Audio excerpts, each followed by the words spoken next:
Il Re, intanto complimenti, la serie è molto bella, vi chiedo da dove si inizia a scrivere appunto un prodotto del genere, da dove si inizia poi a dirigere un prodotto del genere. La scrittura in realtà nasce il concept nasce proprio da un'idea di Luca, cioè Luca aveva in testa era affascinato insomma dal mondo del carcere e aveva in testa l'idea di fare un prison drama, il primo in effetti prison drama in Italia. E da lì e dalla sinergia con il produttore Lorenzo Mieli siamo partiti con insomma un gruppo di scrittura di cui rappresento diciamo solo una parte ovviamente. E, e abbiamo sviluppato il mondo narrativo poi di fatto del San Michele lavorando in stretta collaborazione con Luca che doveva poi vestire i panni del protagonista. Quindi poi sono subentrato io e appunto lì la cosa era come riusciamo a creare un prison drama che fosse credibile, verosimile in Italia, no? In qualche modo, se vogliamo, è la vera prima serie carceraria in Italia. Per cui lì è stato bello costruire e lavorare con le varie maestranze a cercare di ricostruire un immaginario non già visto altrove. Per fare questo appunto abbiamo scelto delle location reali, siamo andati in più carceri, abbiamo voluto anche che il carcere diventasse un protagonista della serie e che in qualche modo fosse una presenza forte, alienante sui nostri personaggi. Mi sembra, vedendo la serie, mi sembra che ci siano delle influenze western. I buoni e i cattivi un pochino si confondono, il bene e il male. È un'impressione che mi confermate oppure no? Non so, guarda, questa impressione può essere forse anche data, già io parlo dal punto di vista visivo, dal fatto di aver usato queste lenti tipiche dei western, no? Le lenti anamorfiche sono tipiche della grande tradizione western e come dire, questo personaggio potrebbe avere no, delle sfumature di quel tipo, i duelli che conduce in carcere.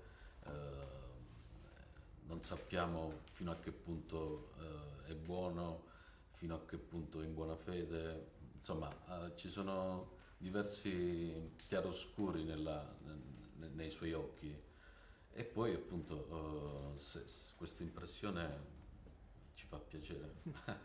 No, in realtà non avevo pensato al western, però adesso che ci penso, in effetti forse ha in comune con i cowboy storici della tradizione del western il fatto di avere una ferita profonda e di abitarla costantemente mantenendosi sulla soglia di quella ferita.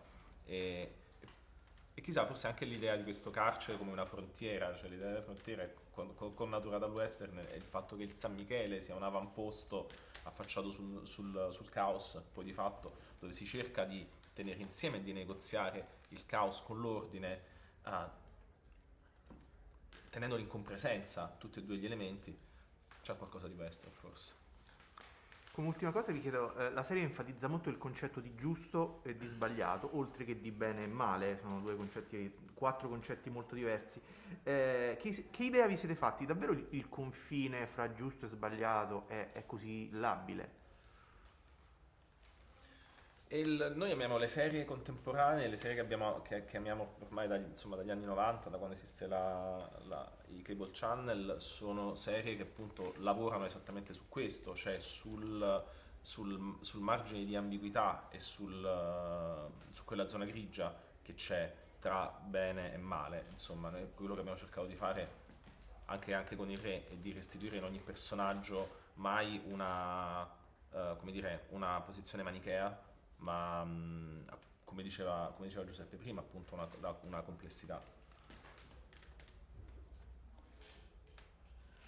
Ma in questo caso è difficile, è difficile come dire, individuarlo nella vita, no? Di ognuno di noi.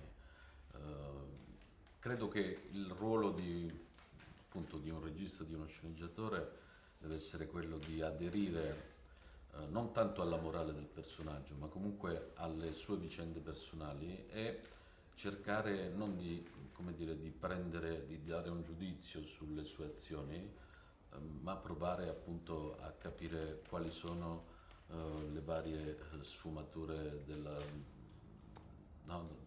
suo sentire. Per cui appunto è sempre difficile anche nella